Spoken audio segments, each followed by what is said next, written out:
You're sitting in a meeting that's spiraling into chaos.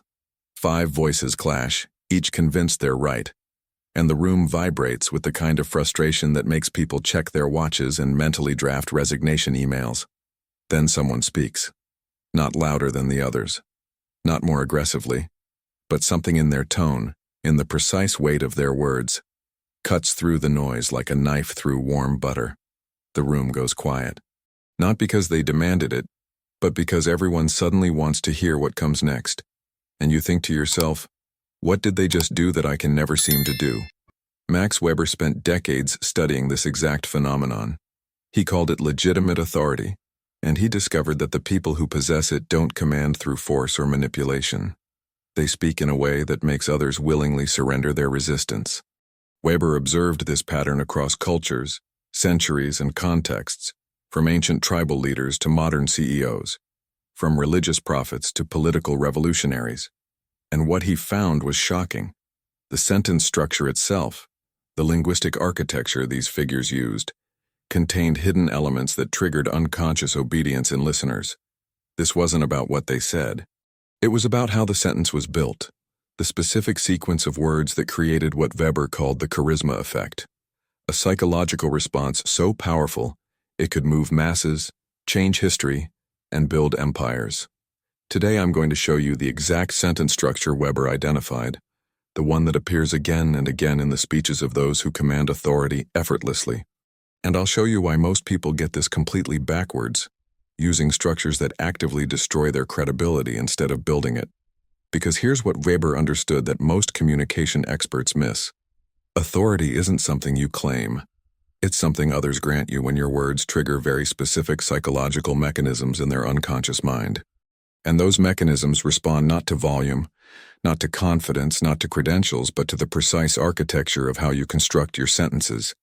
Weber's breakthrough came when he was analyzing speeches by Bismarck in the 1890s. He noticed that Bismarck, who unified Germany through sheer force of personality, used a sentence pattern that appeared nowhere in the speeches of his rivals. While other politicians explained, justified, and defended their positions, Bismarck stated realities that listeners unconsciously accepted as true before they even finished processing the sentence. Weber called this the declarative authority structure, and he found it in every figure he studied who possessed what he termed charismatic authority. Martin Luther used it when he split Christianity. Benjamin Franklin used it when shaping American consciousness. Gandhi used it when dismantling an empire. The pattern was always the same. But here's where it gets dangerous. Weber discovered that this sentence structure works because it bypasses rational analysis entirely. It speaks directly to what he called the legitimacy instinct, a deep psychological need humans have to follow someone who appears to embody natural authority. When you hear this sentence structure, your unconscious mind doesn't evaluate whether the speaker is right. It evaluates whether the speaker possesses legitimate authority. And if the sentence is constructed correctly, your unconscious answers yes before your conscious mind even gets involved. Let me show you the structure. But first, I need you to understand what makes this dangerous. Because Weber warned that the same sentence pattern that can inspire great movements can also be weaponized by demagogues and manipulators. The difference isn't in the structure itself, it's in what backs up the structure. Used with integrity, it allows truth to be heard above noise. Used without integrity, it becomes the tool of tyrants. Weber called this the double edge of charismatic speech, and he believed that understanding it was essential for protecting democratic discourse. The structure has 3 components, and each one serves a specific psychological function. First, the grounding statement. This is a declaration of observable reality that no reasonable person can dispute. Not opinion, not interpretation, reality. People are leaving this company. This project has missed every deadline. We've had this conversation before. The grounding statement does something crucial. It establishes that you're operating from truth rather than agenda. Weber found that listeners unconsciously test every statement for agenda bias, and when you begin with undeniable reality, you pass that test immediately. This creates what he called the legitimacy window, a brief moment where the listener's defenses lower because you've proven you're not trying to manipulate them. But here's what most people get wrong. They make their grounding statement too general or too obvious. Times are changing. We need to do better. Success requires hard work. These statements are true, but they're so vague they don't ground anything. They float above reality rather than anchoring in it. Weber observed that powerful grounding statements always reference specific tangible facts that everyone in the conversation can verify. They don't interpret those facts yet, they just state them. And that specificity is what creates credibility. The second component is the interpretive bridge. This is where you give meaning to the reality you just grounded. But and this is critical, the interpretation must feel inevitable rather than imposed. People are leaving this company because they don't see a future here. This project has missed every deadline because we're trying to do 5 things at once instead of one thing well. We've had this conversation before and nothing changed because we're addressing symptoms instead of causes. Notice what happens. The interpretation doesn't feel like spin or agenda. It feels like clarity. Weber called this the authority of insight, the moment when a listener recognizes that you're seeing something they sensed but couldn't articulate. The interpretive bridge works because of what Weber identified as the insight gap. Most people in most situations sense that something is wrong, but they can't name what it is. When you name it accurately, you're not imposing a narrative. You're giving voice to what they already unconsciously knew. And that creates a powerful psychological effect. They don't experience you as telling them something. They experience you as finally saying what needed to be said. This is the difference between authority and manipulation. Manipulation tells people what to think. Authority articulates what they already think but couldn't express. But the real power comes from the third component, the imperative declaration. This is the sentence that commands without demanding. We need to choose what matters and let everything else go. We need to stop pretending this is working and build something that actually does. We need to have a different kind of conversation, one that leads somewhere. The imperative declaration doesn't ask for permission. It doesn't hedge. It doesn't soften itself with qualifiers like maybe or perhaps or it seems like. It states what must happen with the calm certainty of someone who sees the path forward clearly. Weber observed that this third component is where most people collapse.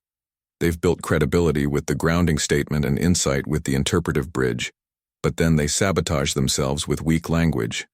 Maybe we should consider trying to focus on fewer priorities. That sentence structure destroys everything the first 2 components built. Why? Because it signals uncertainty. And Weber's research showed that humans unconsciously obey certainty, not confidence. Confidence without certainty reads as arrogance. Certainty without confidence reads as truth. Now here's what makes this structure so psychologically powerful. The 3 components work together to create what Weber called the inevitability effect. By the time you reach the imperative declaration, it doesn't sound like your opinion or preference. It sounds like the obvious conclusion that anyone looking at the situation clearly would reach. You haven't persuaded them. You've made it impossible for them to see any other path forward. That's not manipulation, that's leadership. Because manipulation obscures reality to serve the speaker. Leadership clarifies reality to serve the truth. Weber studied hundreds of speeches that changed history, and he found this 3-part structure in every single one. But he also found something else. The structure only works when it's backed by what he called integration. The speaker's words had to match their essence. If there was any disconnect between what they said and who they were, the structure failed. Listeners might not consciously detect the disconnect, but they felt it unconsciously. And unconscious detection is more powerful than conscious analysis. You can't fake this. You can learn the structure, but you can't use it to say things you don't actually believe. The sentence might be perfect, but if the integration isn't there, the authority collapses. This is why Weber insisted that legitimate authority and charismatic authority are fundamentally different from traditional authority or legal authority. Traditional authority comes from position. Legal authority comes from rules. But legitimate authority comes from alignment between inner truth and outer expression. When you speak from that alignment, the sentence structure amplifies your natural authority. When you speak without that alignment, the same sentence structure exposes you as hollow. Let me show you how this plays out in real situations. Imagine you're leading a team that's burning out from overwork. Most leaders would say something like, "I know everyone's working really hard and I appreciate all your effort. but we need to figure out how to be more efficient because we can't sustain this pace. That sentence tries to be empathetic, but it has no authority. It acknowledges the problem without naming the cause. It asks for a solution without providing direction, and it ends with a complaint disguised as concern. Now watch the Weber structure.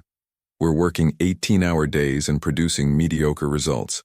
That's happening because we're saying yes to everything instead of choosing what actually matters. We need to cut half of what we're doing and do the other half well. Same situation. Completely different effect. The first sentence grounds in observable reality. The second sentence provides insight that everyone recognizes as true. The third sentence commands a path forward with zero ambiguity. There's no plea for understanding. There's no negotiation. There's just clarity delivered with the calm certainty of someone who sees what needs to happen. This is what Weber meant by legitimate authority.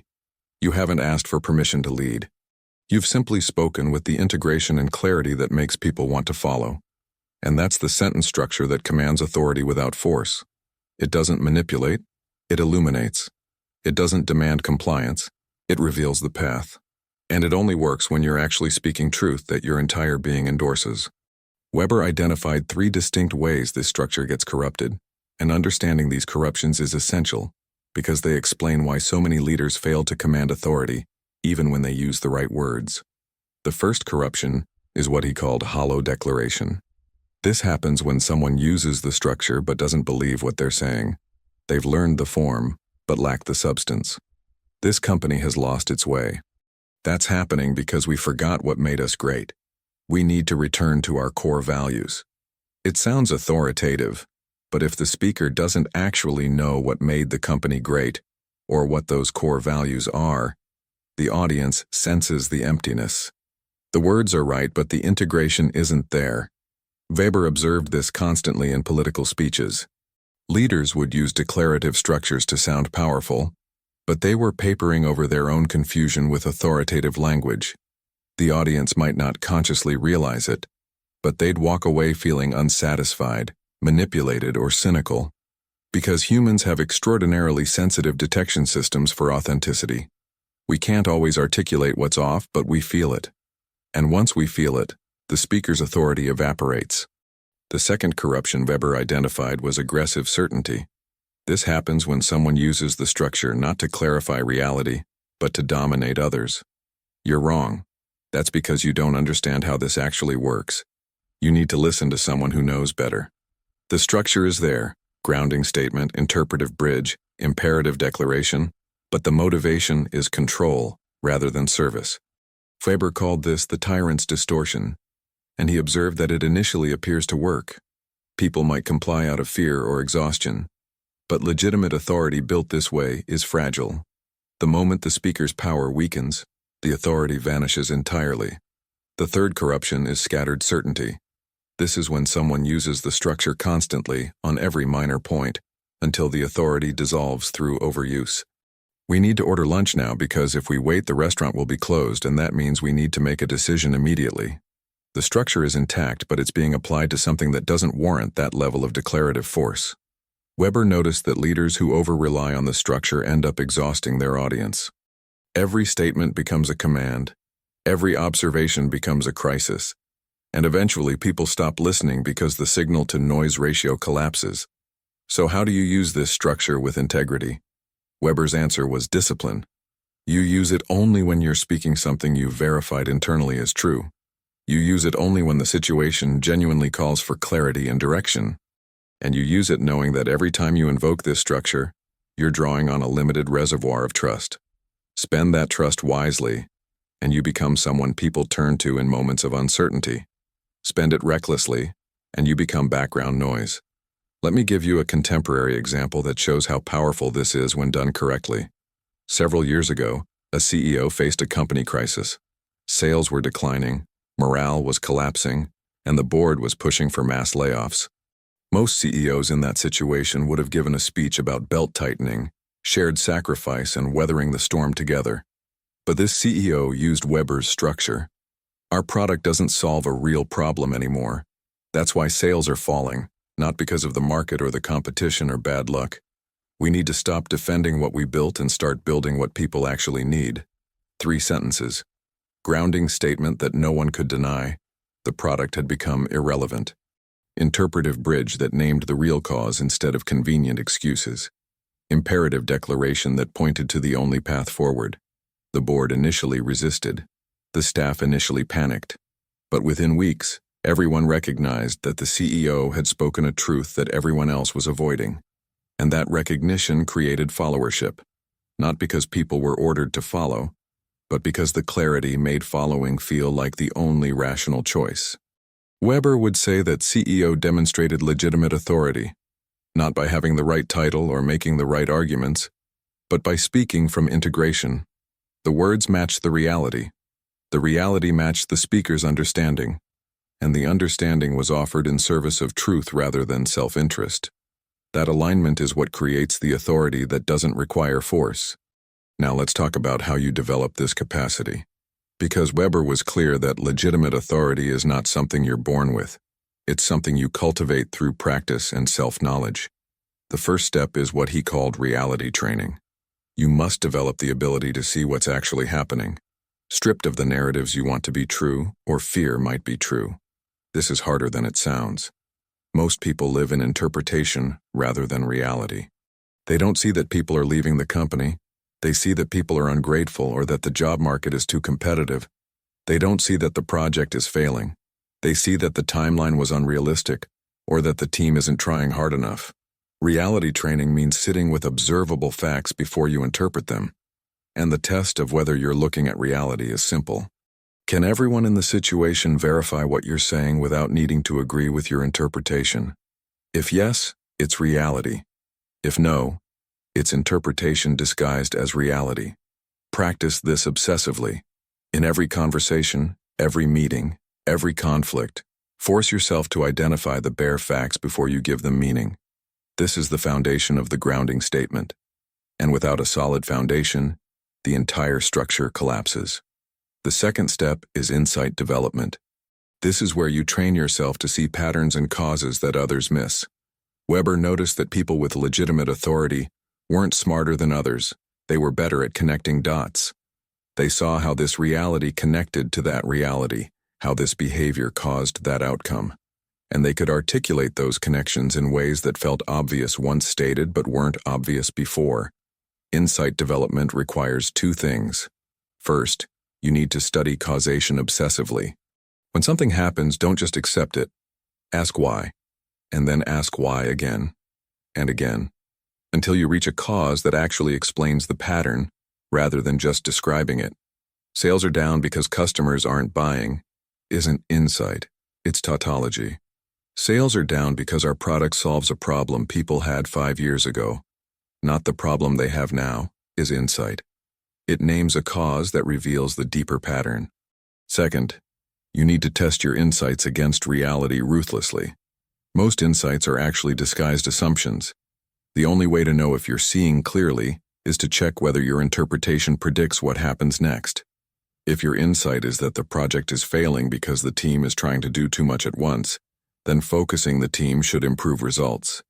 If it doesn't, your insight was wrong. Faber emphasized this because he saw so many leaders fall in love with their interpretations and stop checking them against reality. That's how insight becomes ideology. And ideology destroys authority because it serves the believer rather than the truth. The third step is what Weber called claim ownership. This is where you develop the capacity to state what needs to happen without hedging, qualifying, or seeking permission. Most people have been trained since childhood to soften their declarations. I think maybe we should consider possibly trying to. This verbal foam wrapping makes sense in casual conversation where you're exploring ideas collaboratively. But in moments that call for leadership, it destroys your authority. Claim ownership means practicing statements of certainty, not arrogance, certainty. We need to do this. This is the path forward. This won't work. You don't say it louder or more aggressively. You say it with the calm clarity of someone who has done the reality training and insight development, and now sees what must happen. And here's what Weber discovered. When you speak this way from genuine clarity rather than ego, people don't experience it as aggressive. They experience it as relief. Finally, someone is saying what needs to be said. But in this is critical, claim ownership only works when you've earned it through the first 2 steps. If you haven't grounded in reality and developed genuine insight, your declarations will sound hollow or arrogant. The structure amplifies what's there. If what's there is integration and clarity, you create authority. If what's there is ego and confusion, you create repulsion. There are no shortcuts. Weber also identified what he called the danger of premature authority. This happens when someone learns the sentence structure and starts using it before they've developed the internal foundation. They sound authoritative on the surface, but there's nothing beneath the surface. And audiences detect this immediately, not consciously, but unconsciously. They might comply in the moment, but they don't grant the speaker genuine authority. And over time, the gap between form and substance becomes so obvious that the speaker's credibility collapses entirely. This is why Weber insisted that legitimate authority must be earned rather than claimed. You earn it by doing the work of seeing clearly, thinking deeply, and speaking truthfully, and you lose it the moment you use the structure to hide confusion, serve ego, or manipulate others. The sentence structure is powerful precisely because it reveals who you are. If you're integrated and clear, it amplifies that. If you're fragmented and unclear, it exposes that. Let me show you another way this structure shows up in everyday leadership. Imagine you're in a one-on-one conversation with someone who's struggling. Most people would say something like, "I can tell you're going through a hard time, and I want you to know I'm here to support you however I can, and maybe we can brainstorm some ideas together about how to make things better." That's empathetic and kind, but it has no authority. It offers support without direction, care without clarity. Now watch the structure. You're drowning in responsibilities that aren't actually yours to carry. That's why you feel exhausted no matter how much you do. You need to identify what's actually your job and let everything else go. Same care, same support. But now there's authority. The grounding statement names what the person is experiencing in a way they immediately recognize. The interpretive bridge explains why, giving them a framework for understanding their situation. And the imperative declaration points them toward the path out, not through suggestion or possibility, but through clear direction. The person doesn't feel judged or bossed around. They feel seen and guided. That's the difference between empty empathy and authoritative care. One validates feelings without providing direction. The other honors feelings by offering the clarity that makes change possible. And that clarity is what people are desperate for in moments of confusion. Weber observed this pattern in religious leaders, therapists, mentors, and coaches who possessed genuine authority. They didn't just listen and reflect. They saw clearly and spoke directly. And their directness wasn't harsh or cold. It was loving, because it served the person rather than the speaker's need to be liked. Weber called this compassionate clarity, the ability to care deeply while seeing and speaking truth. And he believed it was one of the rarest and most valuable forms of authority, because it required both courage and integration. Now I want to address something crucial. Some people hear this and worry that using this sentence structure makes them sound arrogant or domineering. But Weber's research showed the opposite. Arrogance comes from speaking with certainty about things you don't actually understand. Legitimate authority comes from speaking with certainty only about things you've verified as true. The difference isn't in the sentence structure. It's in the foundation beneath it. When you use this structure from genuine clarity, people don't experience you as arrogant. They experience you as trustworthy, because you're not pretending to know things you don't know. You're clearly stating things you do know and limiting your certainty to what you've earned the right to be certain about. That distinction matters enormously, and it's why Weber emphasized that legitimate authority requires intellectual humility alongside clarity. You must know what you don't know, and speak only from the first category. There's also a gender dynamic here that Weber didn't fully explore, but that modern research has illuminated. Women who use this sentence structure often face resistance that men don't, not because the structure doesn't work, but because listeners unconsciously expect different communication styles from women. Weber would say, this is a problem with the listener's unconscious biases, not with the structure itself. But it means women often need to be even more careful to ground in undeniable reality and provide insight that's obviously true. The margin for error is smaller, which is unjust but currently real. That said, Weber believed that legitimate authority transcends demographic categories when it's genuine. He studied charismatic female leaders throughout history and found they used the same sentence structures as their male counterparts. The difference was that they often had to earn authority through demonstrated competence first, while men were sometimes granted provisional authority based on position alone. But once earned, the authority was just as strong and sometimes stronger because it had been tested more rigorously. Let me give you a final example that brings all of this together. Imagine you're leading a team meeting and someone proposes an idea that sounds good on the surface, but that you know won't work. Most people would say something like, "That's an interesting idea and I appreciate you bringing it up, but I'm not sure if it fully addresses the underlying issues we're facing here, and maybe we should think about whether there are some potential complications we haven't considered yet." That response tries to be diplomatic, but it communicates nothing. It doesn't explain why the idea won't work. It doesn't offer a better path, and it definitely doesn't command authority. Now watch the structure. That approach worked at your last company because you had a dedicated budget for implementation. We don't have that here, which means this idea would consume resources we need elsewhere. We need a solution that works within our actual constraints, not our ideal constraints. Grounding statement that everyone can verify. The budget situation is what it is. Interpretive bridge that explains why the idea won't transfer to this context. Imperative declaration that redirects toward viable solutions. The person who proposed the idea doesn't feel attacked or dismissed. They feel understood. You acknowledge that their idea worked in a different context, which validates their experience. You explained clearly why it won't work here, which respects their intelligence.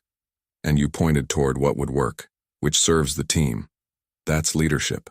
Not because you said no, but because you said no with enough clarity that everyone understands why and where to go instead. Weber would say that's the essence of legitimate authority. You don't use power to shut down ideas. You use clarity to redirect energy toward what will actually work. And that clarity is only possible when you've done the internal work of seeing reality, developing insight, and owning your understanding. The sentence structure just makes that internal work audible. So here's what I want you to understand. The hidden sentence that commands authority without force isn't a manipulation technique. It's not a trick you deploy to get your way. It's a structure that emerges naturally when you're speaking from integration and clarity. When you see reality clearly, name its patterns accurately, and state what must happen with conviction, the three-part structure appears automatically. You don't have to remember it or force it. It's just how truth sounds when spoken by someone who's earned the right to speak it. But you can also practice it deliberately. Start with small moments. In your next meeting, try one sentence that grounds in observable reality, one that offers insight into why, and one that states what needs to happen. Don't perform it. Just speak it clearly and see what happens. You'll probably notice that people lean in. They pay attention differently. Not because you're being dramatic, but because you're being clear in a world that's drowning in ambiguity. Weber spent his entire career studying authority because he believed the future of civilization depended on understanding the difference between legitimate authority and domination. Domination uses force to control. Authority uses clarity to guide. And the world desperately needs more people who can speak with authority rather than resorting to domination. Because domination creates compliance, but authority creates followership. Compliance ends the moment the force disappears. Followership continues because people choose to follow clarity toward truth. If this resonates with you, if you recognize that you've been speaking in a way that undermines your natural authority instead of expressing it, then you're ready for the next step. Because Weber didn't just study how authority works in isolated moments. He studied how people develop authority over time, how they build what he called legitimate domination through consistent integrity. And that's a different process entirely. In my next video, I'm going to show you Weber's framework for building authority that compounds over time, the practices that turn occasional clarity into sustained leadership. Because one powerful sentence can change a single meeting. But a pattern of powerful sentences, backed by integration and delivered with discipline, can change an entire organization or movement. If you found value in this video, leave a comment sharing one sentence you're going to practice using this structure. Not as performance, but as a genuine expression of something you see clearly. Writing it down makes it real, and sharing it connects you with others who are learning to speak with authority instead of force. Subscribe to this channel if you want to continue this journey into Weber's insights about power, authority, and how consciousness shapes civilization.